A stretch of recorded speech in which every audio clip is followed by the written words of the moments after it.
And what that does, being able to invest in your students that way, it provides us that real sense of belonging that we know is really critical for students, especially first generation students, to feel like this is a place where I'm cared about and I can be successful, and there are people who are on my team to help me with that. So I love that.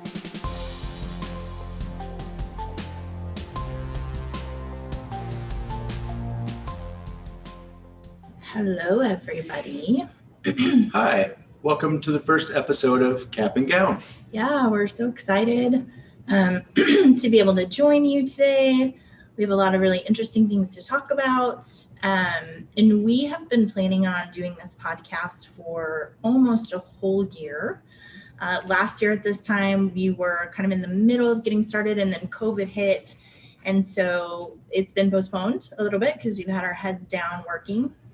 But we're really excited to be able to spend this time with you and just talk about all things higher education. So we have worked in higher education, both of us, I guess, for over 20 years at this point. And we've learned a lot of things. We've met so many really interesting people and have watched as the profession has developed and changed. And so really excited to bring you some great conversations every week on Tuesday.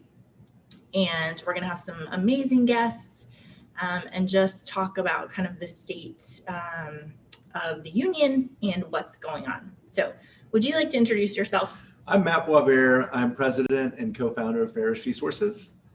And I'm Rachel Phillips-Buck. I am the VP for Student Success and also a co-founder of Ferris Resources. And we have a lot of really fun things to talk about today. So let me lay out kind of our pathway and then we'll dive right in.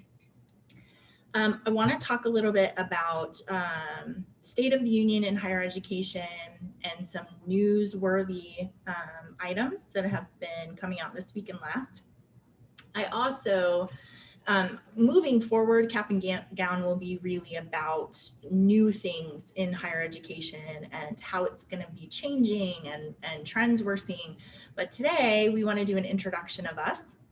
So we're going to spend some time talking about how we built Ferris Resources and our partners and how we go about creating new technology and doing consulting with our clients to increase retention and student success. So we'll talk a little bit about that. And then we want to talk about COVID and what's been happening in the last year.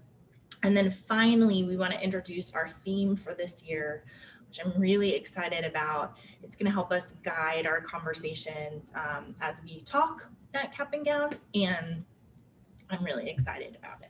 So let's get started. Okay, let's get started. So one thing I want to talk about is just what's happening in the news. Matt, I think you'll find this really interesting. And you guys, I'm always interested to hear your perspective and your opinion and how you've experienced these things on your campus. So please feel free to chat with us and I'll address any of those questions or comments that come up. One thing that I think is really interesting, I don't know, Matt, if you read this, there's a new report from the Barnes & Noble education sector, and they did a survey of about 1,400 students. Here's what the students said. 94% of college students surveyed believe that online classes should cost less than in-person classes. That is not surprising. Right. But I do want to have a conversation about kind of what happened in March and then what happened in the fall and how students are thinking about the fact that they're paying, in many cases, the same tuition, room and board as they would have been if everything was normal. And that for so many of them, those classes have been transformed into online classes, which is not actually what they signed up for. I was thinking about the survey that we did, talking to students about their experience of those online classes. You want to talk about that a little bit? Yeah. So just when students were sent our student impact survey, and what we were really astonished about was how many students were struggling because they had a lower motivation. they didn't have a space where they could study or take their classes and be present in a Zoom meeting. They didn't have the technology access. One of the things that really was most tragic to see is how many students expressed that they had food concerns. I think it was about 10% of all the students, over 5,000 students, took that survey. And so when you think about the experience that they had, I think what started to be revealed is that this, while we can move classes to an online environment, the student has a lot of transitional challenges in that. Absolutely. And I also think it's helping higher education articulate their value proposition. So we were never talking to students or parents about, you'll get 3 meals a day, we have consistent internet, you can raise your hand in a class and a faculty member will respond to you right then and there. You can nudge your buddy in your class and say, hey, what did they just say? Like, we were not talking about any of those elements of higher education. So many students said, one of the value propositions of higher education is I have room and space to study, right? That I'm not having to do that on my bed in my house with my family. And we didn't know to articulate that. And Matt, you and I have argued for many years that liberal arts institutions, especially smaller tuition-driven ones, have got to get really good at articulating the value that they bring to students.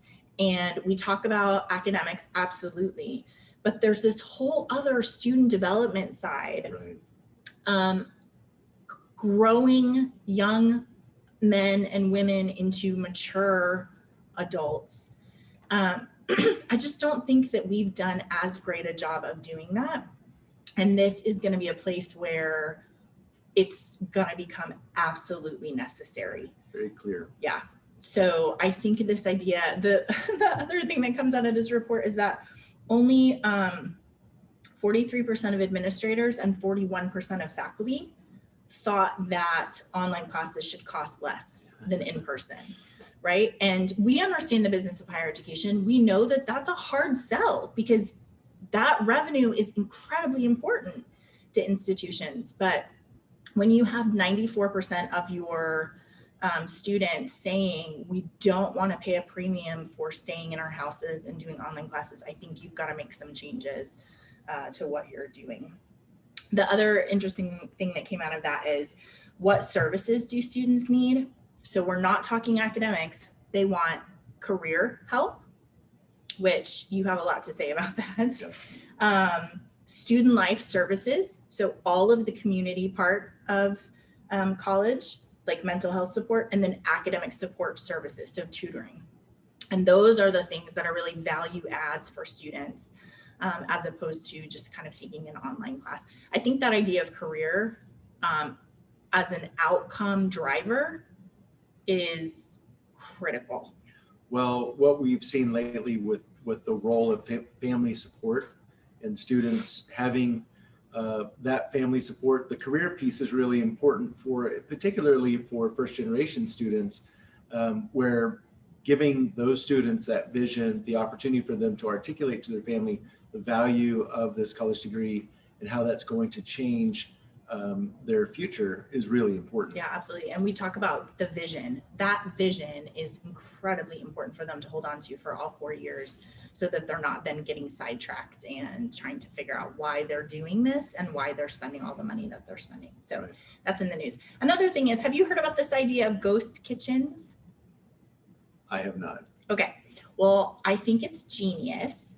A great example is Seattle U, which is one of our clients. They did this ghost kitchen. The idea is that you just take like a kitchen space and you have students order online, and there's no drinks and there's no people, like there's no interaction. They kind of have like lockers where they make your meal. You can order it on your phone, and then they put it in the locker, and then you come up and get it, and then you go back to your room. And so really it's coming about because people are trying to create these low cost solutions to getting students meals, and then also allowing them access at any point in time. And I think schools are really loving it because they're just taking space that they already have and making a couple little tweaks to it, and students are loving it. Seattle U's doing that? Yeah. That's great. I think one reason the students are liking it so much is because they don't have to talk to anybody. They really can just order their food. And what schools are saying is, if we don't give them the opportunity to do that, they're going to use Uber Eats or something else, and that money is going to go off of our campus. So ghost kitchen, although it sounds a little ominous, I think it's a very good idea. Okay, 2 more for you. Lawrence University, which is one of our schools also. Apple, Wisconsin. It's in Wisconsin. In 2014, they made their first moves to becoming a full need meeting institution, which means that no one will pay out of pocket to go. So that was 2014. They have been working on a capital campaign. They've raised $232 million, which is amazing. And they are working towards closing the gap between unmet need and no one having to pay anything out of pocket. So in 2012, unmet need was over $5,000 per student, and now it's less than $2,500 per student. Wow. So as I'm thinking of like the landscapes of higher education, what do you think about this idea that you would have institutions committed to closing that gap for students? Yeah, and I think our institutions have to become really clever in how they raise enough. I mean, so Lawrence, that's exceptional to be able to raise that much, to be able to close that gap. I think for other schools, just obviously, I'm entrepreneurial minded. And so thinking about, well, how do we leverage opportunities and the talent that we have coming in with our students, and how do we equip them and also invest in them?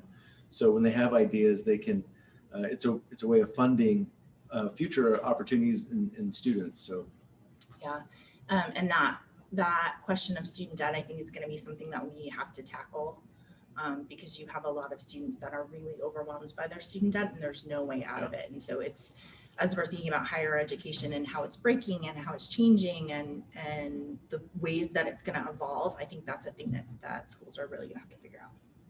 Okay, last thing in the news is just Dominican University had a big article out. They've done an exceptional job over the last year. So they had their largest freshman class in history in the past 10 years. And then also their highest retention rate in history among their Latinx population. And that's a really big deal for them because that's 70% of their students. So it's a gigantic population. What I really love is they're pinpointing what they did that helped those students. Is they said, understanding who your students are, developing relationships, and asking them on a consistent basis, where are you? What's going on? How can we help?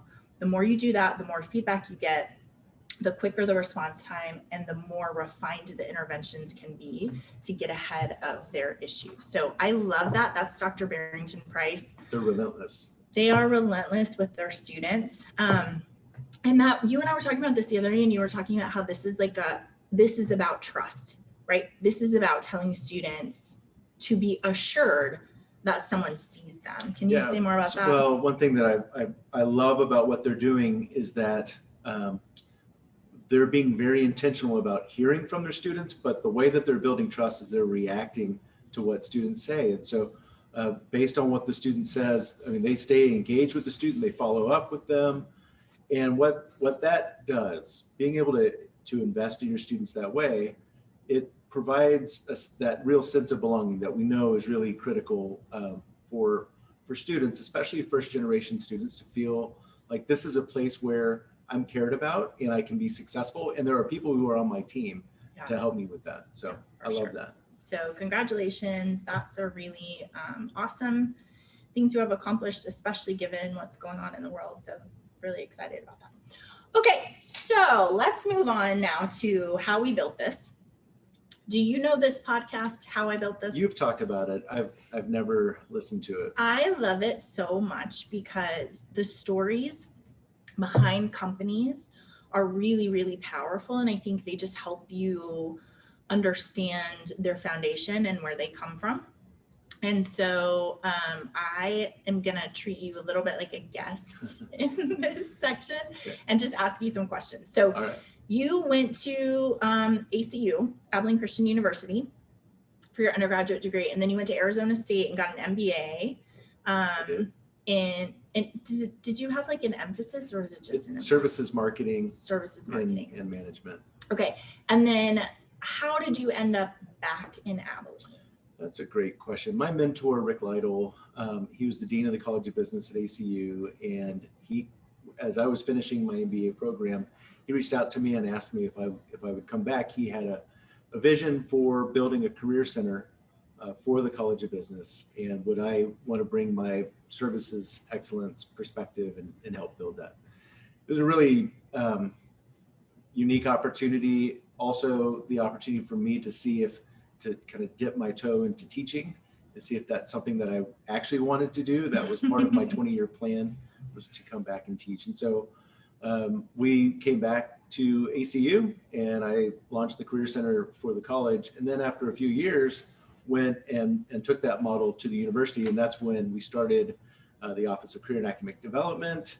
And when you and I first started working together. Yeah, so what I think is really interesting about the Office of Career and Academic Development, this is like in 2003, maybe 2004, that got started. And it was a really unique model at the time. It was on the academic side of the house under first year experience, right? And it was academic probation, academic tutoring, students who weren't sure about their major, career counseling, career exploration, career preparedness, testing center. Did I miss anything? I think that's it. Okay. So all of that stuff. And we really talked about the office in terms of like, if a student doesn't know where to get help, we want them to come here. Right. We were doing advising, a pretty unique model early in the landscape of higher education, to have all of those things in kind of in one place. Yeah. And so you hired me to work with at-risk students in, I don't know when that was, 2006 maybe. Right. I think it's a funny story that I really did not want the job. And in fact, was feeling really frustrated about the fact that I was going to apply for the job. So I filled out the application in pencil. Which, if I had known that, I never would have gotten an interview. I was feeling a little rebellious, but HR photocopied it, so you didn't know it was in pencil. I had no idea that you did it in pencil. So then I got a call for the interview, and I was like, I filled that out in pencil. I cannot believe that he wants to interview me. You didn't know. And I started the interview with saying like, hey, it was really kind of you to offer to interview me. I totally do not want this job, and please do not offer it to me. And we had a great interview. And I remember leaving and being like, that was so great. I'm really glad that I met you and your colleague at the time. That was wonderful. I'm so glad I'm not going to go work there. And then you offered me the job. And the rest is history, basically. Well, yeah. So that's when you started working with at-risk students. And then you started working with students who were deciding on a major. Yeah. And in all of that, you don't like to waste time. So I do not. So early, this is like before Early Alert was really a thing. We would have faculty members who would call us, and then we would have the administrative assistant have to look up all the information that I needed to know how to address it. So like, what's their major? Who's their advisor? What's their GPA? Where did they come from? Like all of the information, so I could get a clear picture of how to help the student. And it would be 2 days. So we would have a faculty member who would say, hey, I'm really worried about Sarah Smith. And 2 days later, I'd be able to reach out to her and say, hey, come in. I have a clear picture of what's going on. And it was just, first of all, a lot of work, and also could be really more efficient. And so we had an IT faculty who said they could help us, right? Computer science whiz, Dr. Dwayne Towell. He and his brother, actually another professor, were very frustrated with the delay it would take when they would tell you about a student, because it was taking so long to figure out all the information.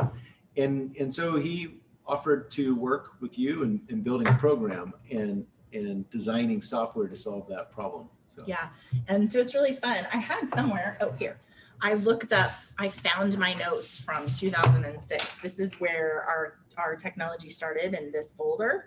And I just went through and was like, I wanted to do this, and I wanted to do this, and I wanted to do this. And the reason I think that's important to understand kind of our company and the way that we do things is it comes out of practitioner work.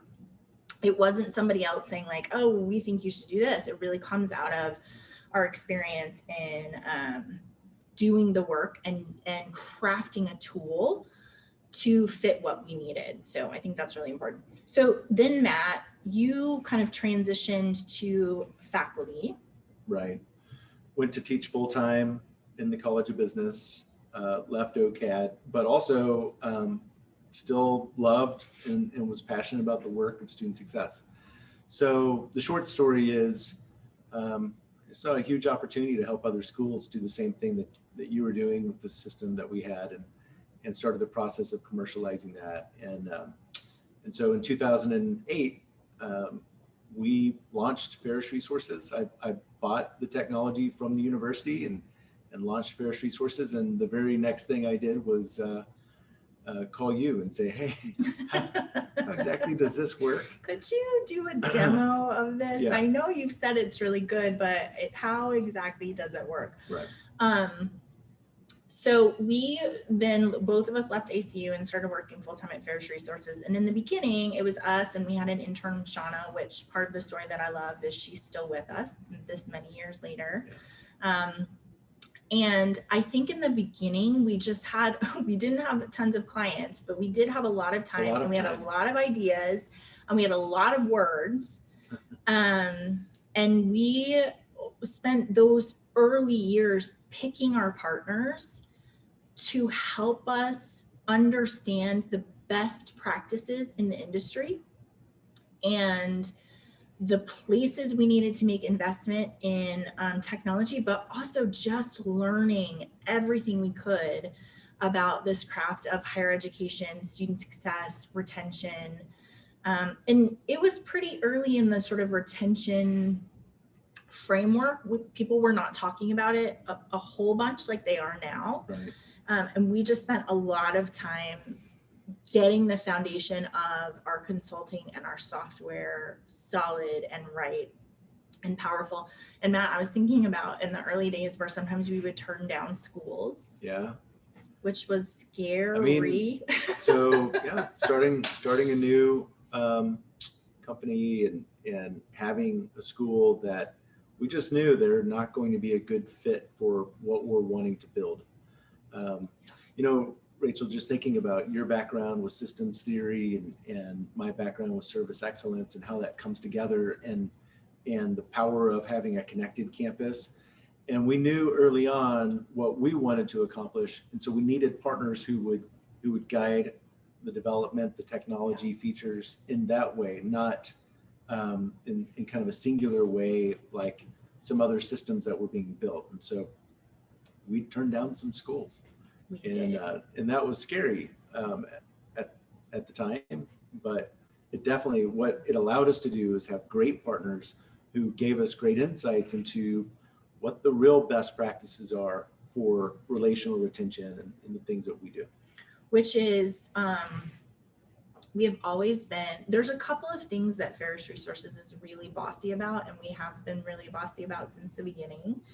One of them is technology is not the solution. Technology is a tool, and it has to make you more efficient. But our goal when we're designing technology for higher education is always that you would spend more time with students and less time staring at the screen. So we want to use technology to do what it does well, but we also know that the power of relationships is what changes the trajectory for students who are struggling. And that every time you put technology in between you and another person, it is not the best choice. Right. So we've been really bossy about that. And just leveraging relationships has always been incredibly important to us. And we've had a lot of freedom for the beginning, or the last 13 years, because we get to build what we want to build, right? I don't know if you want to talk about that a little bit. Well, I do. I mean, we have the luxury of being able to invest in the things that we think are important, what our schools need, as opposed to, I mean, when we started Ferris, we totally bootstrapped this idea, and still today are doing that. And so we're not really beholden to anyone but our clients and our great partners who have great practices. So yeah, it's such a luxury to do good work and to have a passion for that work and to also have freedom in that. And you and I talked a lot in the beginning of Ferris about how when you have pressure and when you have anxiety and fear, creativity just dies, right? And so the ability to believe in what you're doing, and also in the company to have created space for us to be creative and thoughtful and committed to providing good tools, I think it's just such a joy to be able to work in that kind of environment. absolutely. The other thing that I think is really important is that we are never confused about who's the hero of the story. It is our schools and our practitioners and our students. And we have always worked with schools in terms of being a guide, which is one of the reasons why this podcast, I think, was so intriguing to us, because we know so many people in higher education right now have their heads down. They're exhausted. They have not had a break for a year. They're just doing the work of connecting with students and making sure their needs are met and trying to keep their communities together. And every resource, article, tool, webinar, workflow, like all of that stuff that we can do for our clients to help them be more successful, I think that's the power of our work. And I think our schools have been very generous in their gratitude to us, as we have tried to kind of amplify what they're doing and give them what they need to be successful. So that's another joy of this work that we get to do. Yeah, in the very beginning when we put together the name and the role of resources in that, I think that idea of being the guide was always central to what we wanted to do here. Yeah. So the last element of how we built this is our team. For 13 years, we've been building a team, and I was thinking about it today. So our director of client support, Rachel Elam, was one of my advisees when I worked at ACU, and then she was a student worker. And then I coerced her to come and work with us. And she is one of my most favorite people. She's one of our clients' most favorite people because she's so amazing. But almost everyone on our team, we have worked with and known for 15 years, sometimes 20 years. And I was thinking about the roles represented. So I wrote them down. We have a registrar, advisor, career counselor. We have career exploration. We have first year experience, people who worked with probation students, who did academic support. We have a CIO who worked at an institution, and technology people who worked in higher education. We have faculty, and we also have athletics represented on our team. Yeah.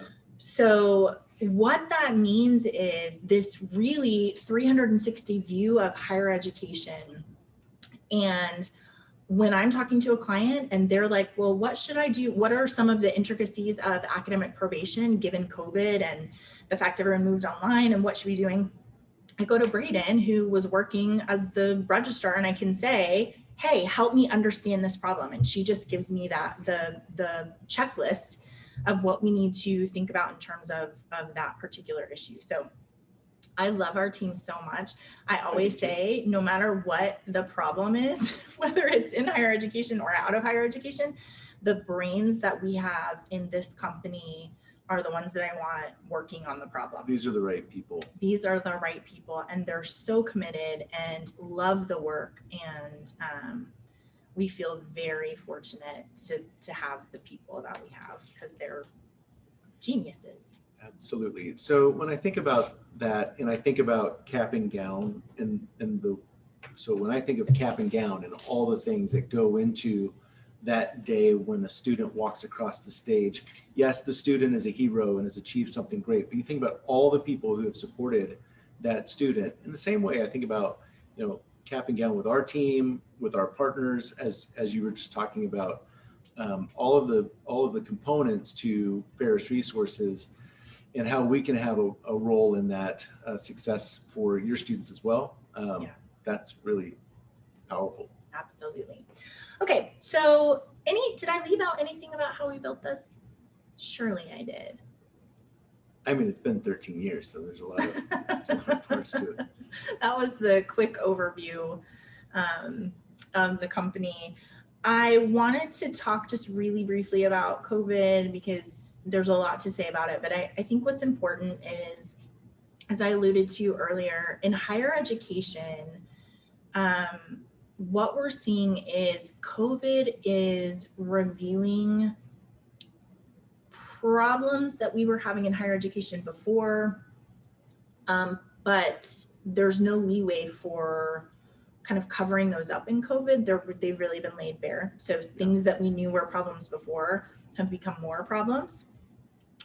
Also, when it comes to student success, you have a population of students who are your most at-risk students based on academic factors or demographic factors or integration or transition factors. Those are still at-risk students. And now you have a whole population of new at-risk students. And so in some ways, you really doubled the group of students that you would want to put in that student success pipeline. How do we find them? How do we connect with them? How do we solve their problems? How do we measure what we've done? And we are always talking about not just efficiency, but like decreasing the number of brain calories our clients have to use to solve those problems. So if you think about delivering best practices, delivering insight, like I said, I'm always trying to curate tools for our clients, any way that I can give them a head start on what's coming. And we've done so much work thinking about the difference between, for example, academic probation and academic recovery, which are two really different populations of students. We've done tons of work about how you convey community, which is part of that value proposition that we talked about. Lots of conversations with our clients about how they're managing COVID. Here's a workflow that you can just use technology to make you more efficient in, but we're going to deliver it to you. You don't have to think about it at all.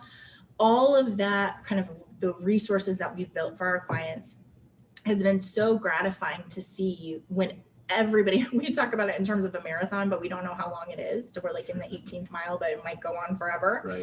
Right. And so being able to work with higher education professionals to give them some relief, and then also to give them really well thought out practices that are supported by powerful technology.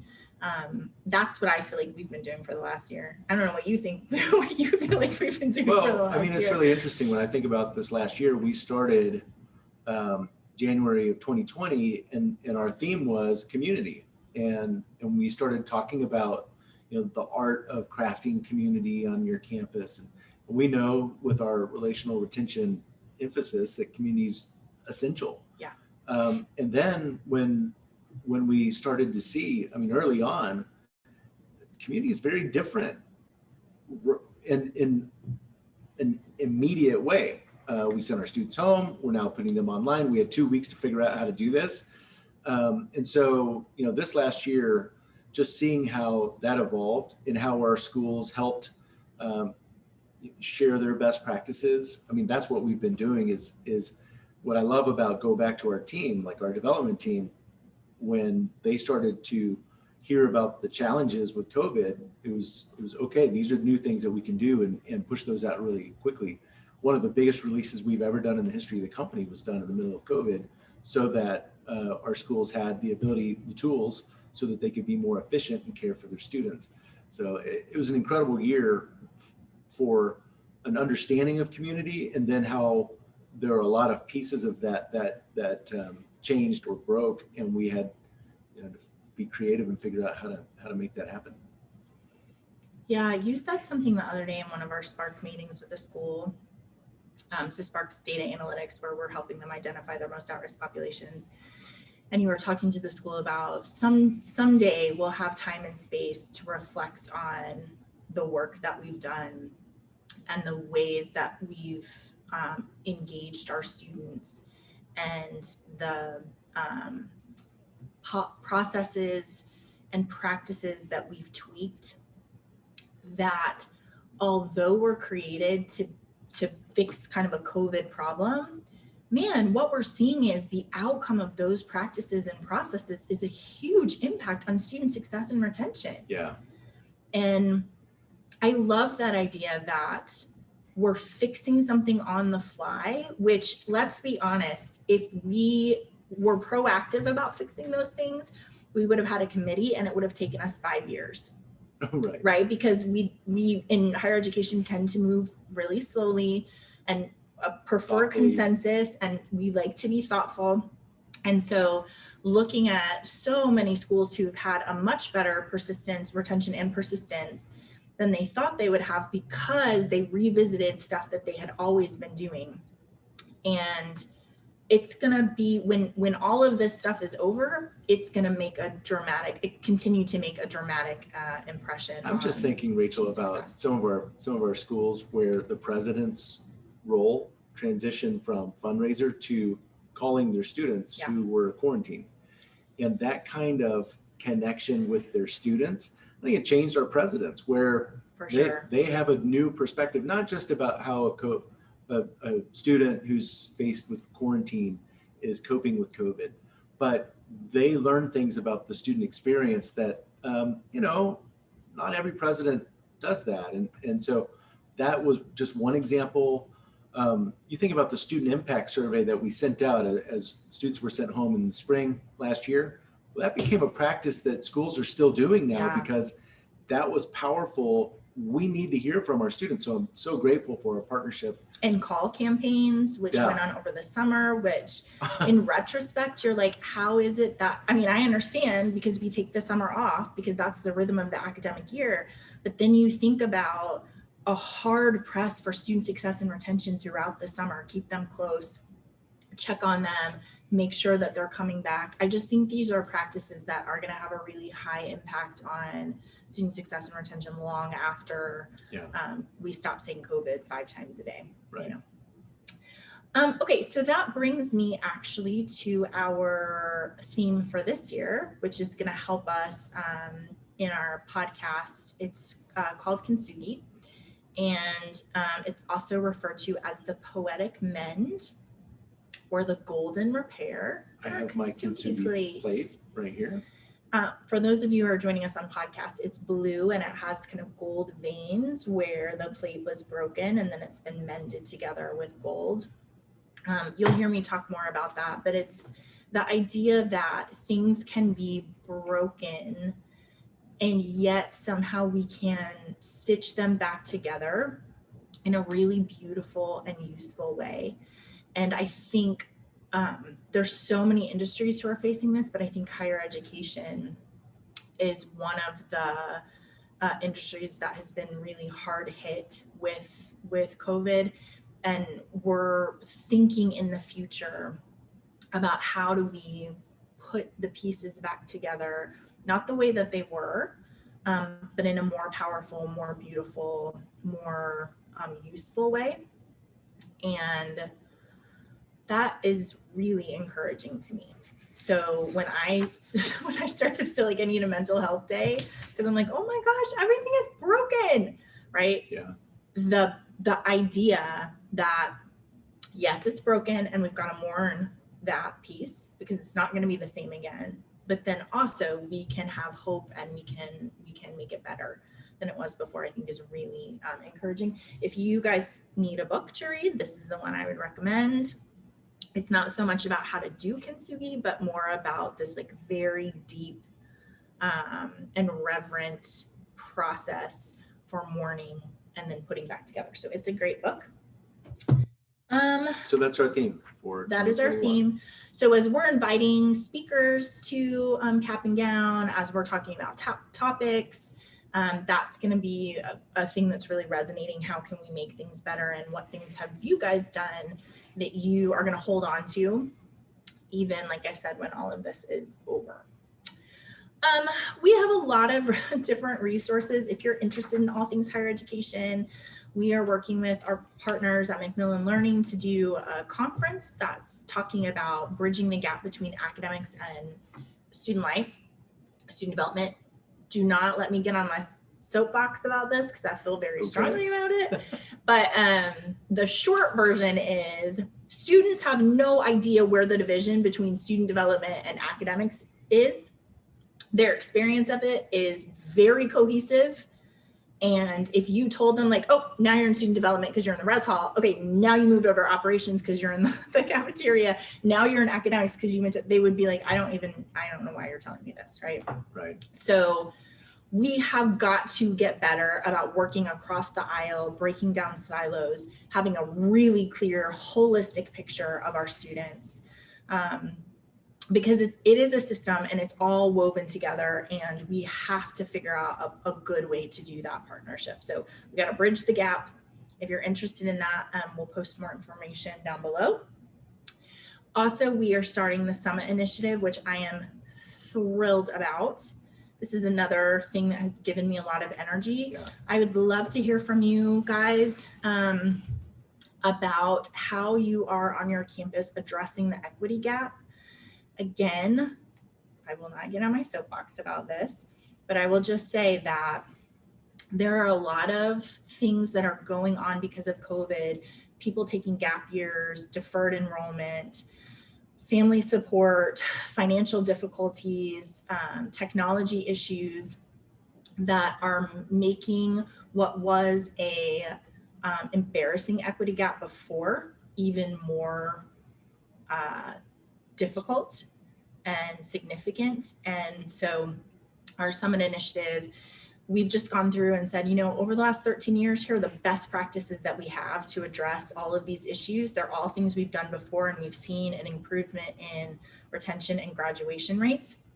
And we've packaged it all together, and then also included consortium and community pieces to be able to do professional development and talk about language and share your best practices. And so if you're interested in that, I think it's going to have a really powerful effect on our schools. And again, it's really good, important work that we should be investing in. So if you're interested in that, we can give you more information. What else do we have going on, Matt? I feel like I do webinars every week. If you haven't watched Rachel with Anthony Melchiori, you should. There's all of our videos are on YouTube. In fact, he is going to join us for next week's Cap and Gown. Great. And we're going to talk about sense of belonging, especially as it fits in this equity gap initiative. And so I think that will be a really interesting conversation about how do we assess sense of belonging for our students, and then also address it and create some clear pathways for success to them. So that would be really fun. All right, we made it. Well, thank you for joining us. Absolutely. Always good to spend time with you guys. If you have ideas about things that you want us to talk about, please, I'd love for you to send them to me, rachel@pharisresources.com. If you know somebody in higher education who is doing an outstanding practice, or you'd love for us to interview, please let me know about that. Subscribe to our channel, and then every time we go live, you'll get a notification, as well as being able to access all of our videos. I'm very excited. Cap and gown. Yeah, cap and gown. Good to spend time with you guys. Have a great day.